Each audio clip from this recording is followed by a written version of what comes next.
We ended 1 Nephi with a trivia question. How do we know that Lehi's group reached the Promised Land before 589 BC? The answer to that is in 2 Nephi chapter 1 verse 4, where Lehi announces that Jerusalem has been destroyed. There's some dispute over exactly when Zedekiah began his reign in Jerusalem, but from Jeremiah 52:1, we learn that he reigned for 11 years. So, if Lehi left Jerusalem in 600 BC, then Jerusalem would have been conquered 11 years later in 589 BC. The reason I say if is because dates from that time period turn a little bit squishy. But in any case, when Lehi announced his vision of Jerusalem's destruction, they had already reached the Promised Land, which tells us that they had already reached the Promised Land by 589 BC, which is why that is what those chapters are time-stamped. Today we'll be talking about 2 Nephi chapter 1. The book of 1 Nephi brought Lehi and his family to the Promised Land. The book of 2 Nephi, and for that matter the rest of the Book of Mormon, take place in the Americas or in the Promised Land. Today we'll also be talking about some of the interpersonal dynamics between Nephi and the others, and we'll discuss the promises and warnings associated with the Promised Land, and we will also discuss whether the Promised Land was occupied or unoccupied when Lehi's group arrived. In the last few chapters of 1 Nephi, Nephi taught the words of Isaiah to his brethren. In 2 Nephi 1, after Nephi finished teaching them, Lehi also spoke to them. I had assumed that the word brethren only included Laman and Lemuel, but in 2 Nephi 1:28 we learn that Lehi was also addressing Laman, Lemuel, Sam, and Ishmael's sons. And in verse 30 we find out that Zoram was there as well. So Lehi was addressing all of the men and perhaps some of the women and children as well.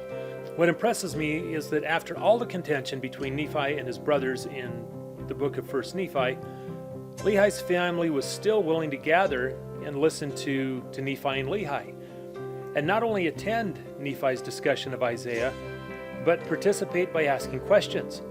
In 1 Nephi 22, for example, Nephi's brothers asked him questions about Isaiah, and Nephi explained the answers. So a quick word about what year it is. We don't know when Lehi died, but it was sometime between 589 BC and 570 BC. How do we know that? Well, he lived long enough to announce Jerusalem's destruction, which happened around 589 BC, like we mentioned a minute ago, but he died before the next timestamp, which happens in 2 Nephi 5:28, when Nephi said that 30 years had passed since the family left Jerusalem. While Lehi was alive, it seems that all the men in the family still actively participated in gospel discussions. Lehi was getting old, though, and he knew that his days were numbered. So in this chapter and in the next few, he gathered his family for a final time. He told them of his dream in which he learned that Jerusalem had been destroyed. If they had stayed, they would have perished. Instead, they'd been led to the Promised Land for their inheritance. But their Promised Land came with some conditions attached, and Lehi felt it important to gather his family and explain what these conditions were. Starting in verse 5, "But," said he, "notwithstanding our afflictions, we have obtained a land of promise. A land which the Lord God hath covenanted with me should be a land for the inheritance of my seed. Yea, the Lord hath covenanted this land unto me and to my children forever, and also all those who should be led out of other countries by the hand of the Lord. Wherefore I, Lehi, prophesy according to the workings of the Spirit which is in me, that there shall none come into this land, save they shall be brought by the hand of the Lord." That's an interesting statement, that none shall come to this land except they're brought by the hand of the Lord. I wonder if that aspect of the promise had an expiration date, because for most of human history, crossing the ocean was an incredible undertaking, but now you can climb on a plane and fly here in a matter of hours.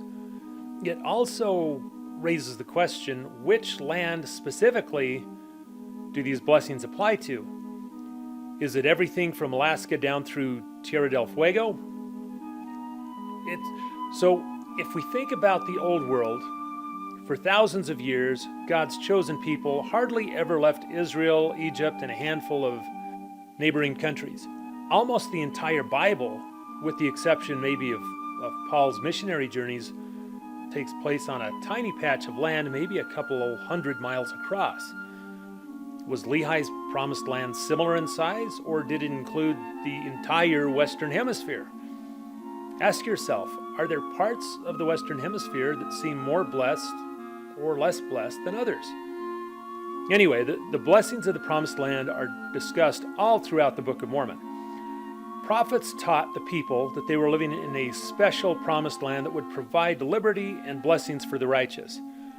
But it wasn't an unconditional promise. If the day arrived when they forgot the Lord, they would be brought into captivity. Here's verse 7. Wherefore, this land is consecrated unto him whom he shall bring. And if it so be that they shall serve him according to the commandments which he hath given, it shall be a land of liberty unto them. Wherefore they shall never be brought down into captivity. If so, it shall be because of iniquity. For if iniquity shall abound, cursed shall be the land for their sakes, but unto the righteous it shall be blessed forever. If those living in the land of promise keep the commandments, it will be a land of liberty to them forever. A lot of times when that topic comes up in the gospel doctrine class, everyone wants to talk about the national government, or argue about what's going on or what should be going on in Washington, D.C. So let's ask the question that Nephi's brothers like to ask. So when they heard about Lehi's dream or listened to Isaiah's teachings, they asked, are we talking about physical or are we talking about spiritual, or both? So let's ask that same question about the land of promise. Is the promise referring to physical liberty in captivity or spiritual liberty in captivity? Also, does the entire country have to be righteous for the promise to apply, or do the promises apply to us individually? What are some ways that we can personally be taken into captivity? One way is addiction. Have you seen the ads on smartphones that promise, this game is so addictive you won't be able to put it down? That's a bit of a silly example, but others may be more serious. For example, drug addiction, alcoholism, pornography, nicotine, and so on. Financial freedom in captivity is a whole other topic we could talk about. Did I miss any examples? Let me know in the comments. In the examples that I gave, the link between our choices and our freedom in captivity is obvious. But that type of link between choices and freedom in captivity doesn't seem like it would be limited to the promised land. It kind of applies to people everywhere. But let's keep going. Lehi continues, and the next few verses actually do seem to be talking at a national level. Verse 8, and behold, it is wisdom that this land should be kept as yet from the knowledge of other nations.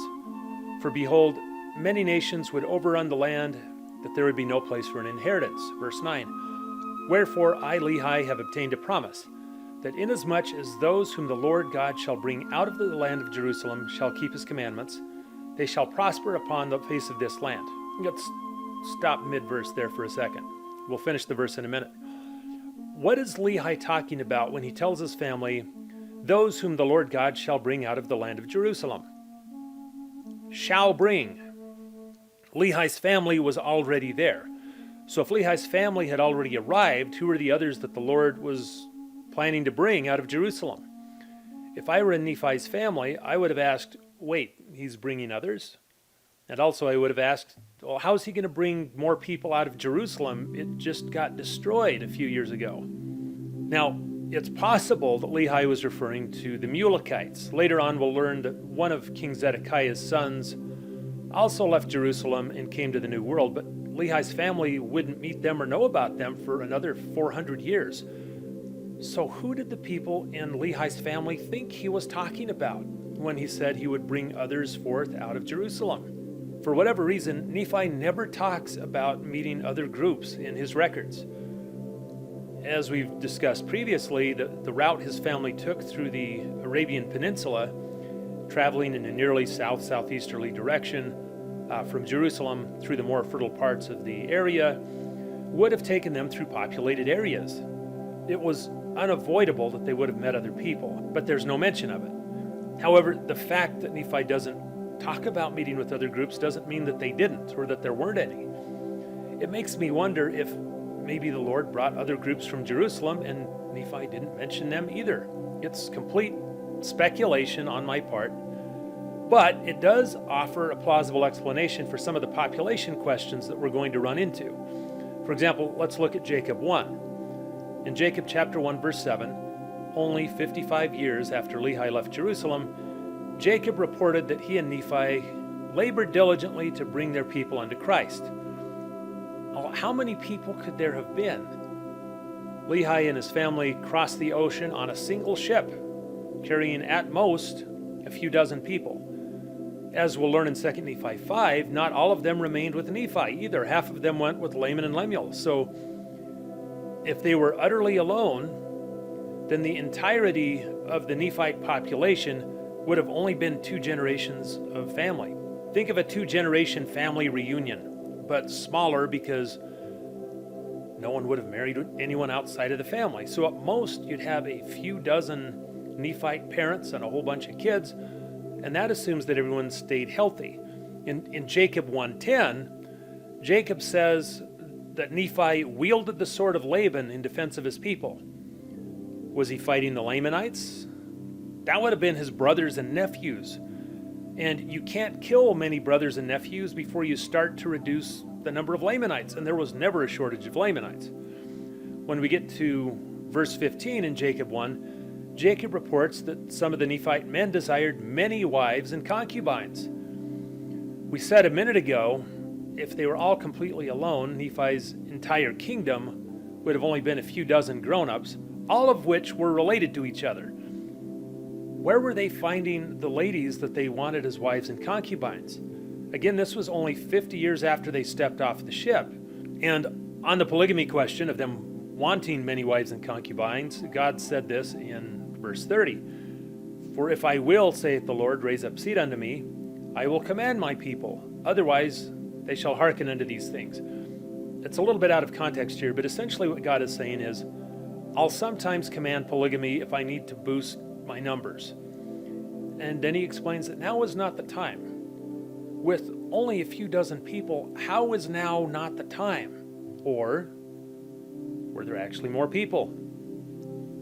And then in Jacob 7, while Jacob is still alive, and remember that Jacob was on the original boat that crossed the ocean, so if we believe that the promised land was completely empty, every male that Jacob met would have been either his son or his grandson, or the son or grandson or one of his brothers.